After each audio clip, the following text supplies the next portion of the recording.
Pada video kali ini, kelompok kami akan menjelaskan tentang penetration test menggunakan Kali Linux dan Metasploitable. Di sini kami sudah menginstal dan menjalankan Kali Linux dan Metasploitable. Saat ini, dua buah sistem operasi ini sudah terkoneksi dengan jaringan internet dari router perangkat yang kita gunakan saat ini, karena tadi sudah disetting di bridge adapter. Sehingga kita bisa mencari IP address dengan cara ipconfig untuk kedua-duanya. Ketika sudah mendapatkan dua IP address pada masing-masing sistem operasi, langkah selanjutnya kita mencoba ping pada IP address untuk mengetahui apakah dua sistem operasi ini bisa saling berkomunikasi atau tidak.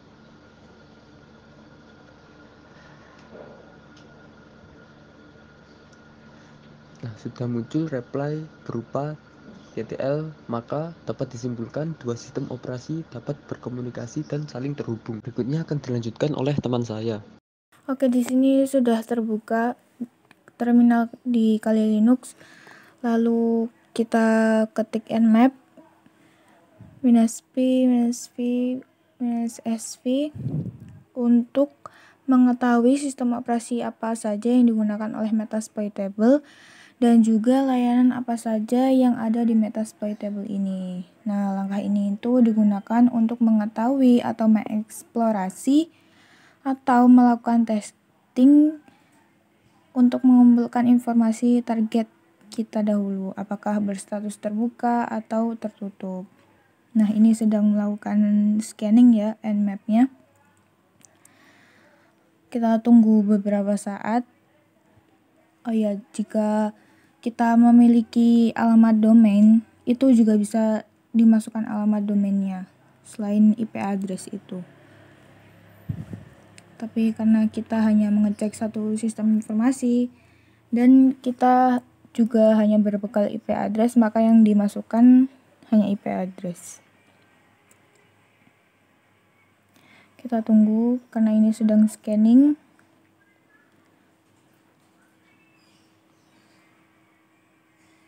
Dan nanti jika setelah selesai scanning pada nmap ini, maka akan muncul informasi dan layanan atau service apa saja yang terdapat pada Metasploitable ini.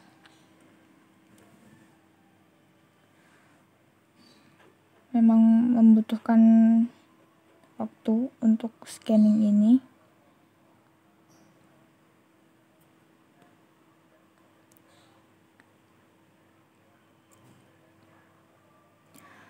Setelah selesai scanning juga nanti akan terlihat port-port yang terbuka pada Metasploitable. Dan ini masih scanning ya. Kita tunggu saja.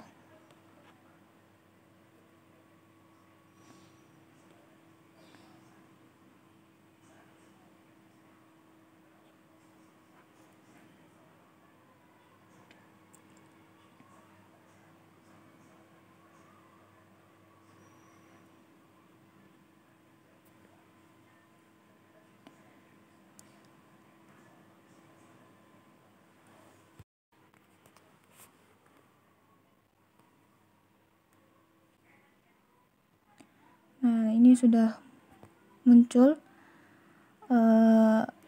informasi atau layanan apa saja yang dimiliki oleh Metasploitable. Di sini ada service FTP, ada SSH, ada Telnet, ada SMTP. Nah, di sini terlihat jelas semuanya ya. Service atau informasi yang dimiliki oleh Metasploitable. Selanjutnya, kita akan mengcapture data menggunakan Wireshark. Pada bagian ini, sistem operasi Kali Linux mempunyai double fungsi. Yang pertama sebagai penerima dan juga attacker, sedangkan Metasploitable hanya sebagai pengirim informasi. Langkah yang dilakukan adalah yang pertama kita akan menggunakan fitur telnet pada kedua sistem operasi dan menggunakan IP address Metasploitable supaya bisa melakukan remote pada sistem operasi Metasploitable. Jadi segala informasi yang akan dikirim oleh Metasploitable akan kita capture melalui Kali Linux. Lalu masuk terminal Kali Linux dan ketikkan telnet diikuti IP address dari metasploitable. Jika sudah, maka kita akan berhasil meremote metasploitable. Sekarang kita mencoba mengcapture data dari metasploitable ke penerima, yang mana menggunakan tools Wireshark. Ketika Wireshark sudah terbuka, pilih ETH0 lalu tunggu beberapa saat, karena saat ini Wireshark dalam proses mengcapture paket-paket yang ada di metasploitable. Lalu akan muncul banyak protokol dari protokol telnet, karena kita hanya akan menggunakan protokol telnet. Yang telah memilih protokol telnet, lalu pilih IP address metasploitable dan klik kanan, pilih menu follow, lalu klik TCP stream dan tunggu hingga muncul informasi pada metasploitable. Beginilah informasi yang tidak terenskripsi. Segala informasi dari pengirim dan penerima akan dapat terbaca ketika ada pihak-pihak yang tidak bertanggung jawab dan ingin mengcapture. Selanjutnya yaitu eksploitasi layanan FTP pada metasploitable. Kali ini kita akan mencoba mengeksploitasi layanan FTP pada metasploitable. Ilustrasi sederhananya yaitu layanan FTP metasploitable tersebut terbuka dan nantinya pada Kali Linux akan mencoba menebak username dan password dari layanan FTP tersebut. Sebelumnya, Kali Linux mempunyai semacam dictionary atau kumpulan username dan password yang digunakan untuk menebak username dan password suatu akun atau layanan. Untuk lokasinya, buka folder, kemudian ke file system, kemudian masuk pada direktori usr /share /set /src /fasttrack. Dictionary-nya terdapat pada file wordlist.txt. Di sini terdapat dictionary yang dimiliki Kali Linux. Untuk mengubah file dictionary ini, kita harus masuk terminal terlebih dahulu, dikarenakan file ini hanya read-only. Kita buka terminal. Setelah masuk terminal, ketikkan sudo tunar dengan password Kali. Kemudian, kita akan diarahkan ke file system dengan akses root account.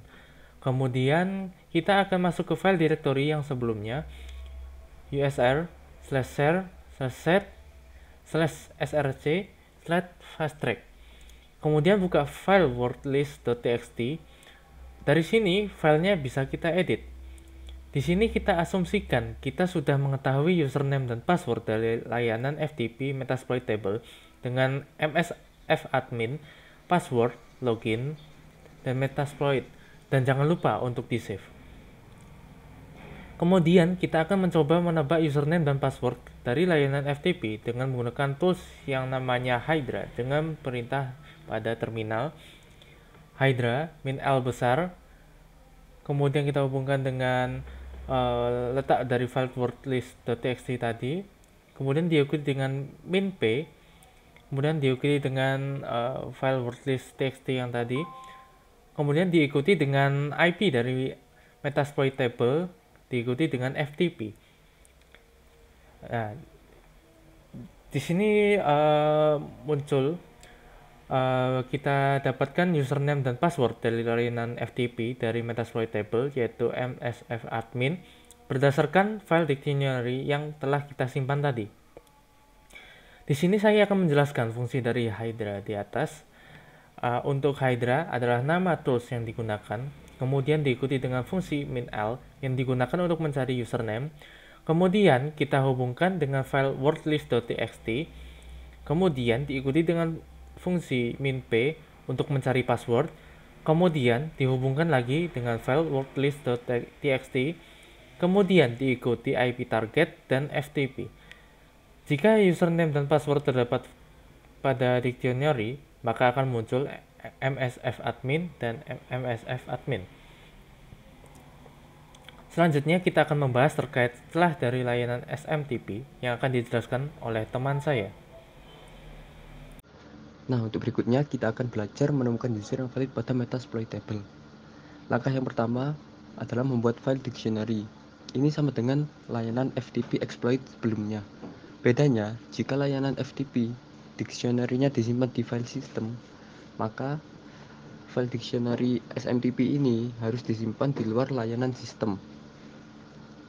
Caranya adalah klik kanan, klik dokumen, pilih empty file, lalu beri nama wordlist.txt.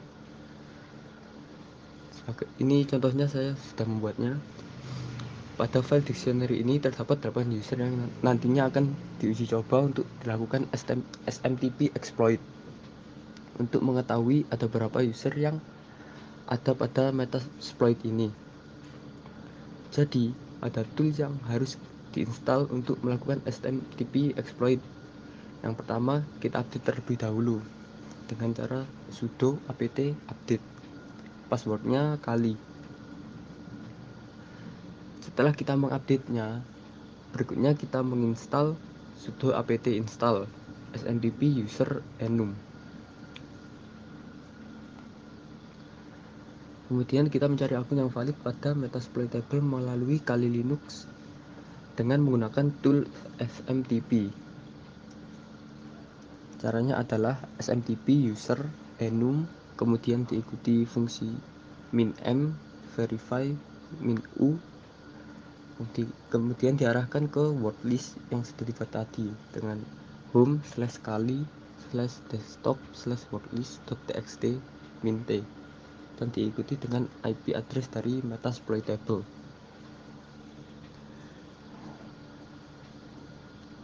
Di sini kita berhasil mendapatkan user yang valid yang ada pada Metasploitable ini. Di sini ada msadmin, service, dan postgres. Berdasarkan informasi atau data yang kita buat di file dictionary tadi, atau data yang kita simpan di file wordlist.txt. Jadi itu adalah cara mengeksploitasi layanan SMTP yang ada pada Metasploitable. Jadi kita mencari tahu user atau akun yang dimiliki oleh Metasploitable dengan memanfaatkan celah SMTP itu. Berikut video yang dapat kami sampaikan, kurang lebihnya mohon maaf. Terima kasih.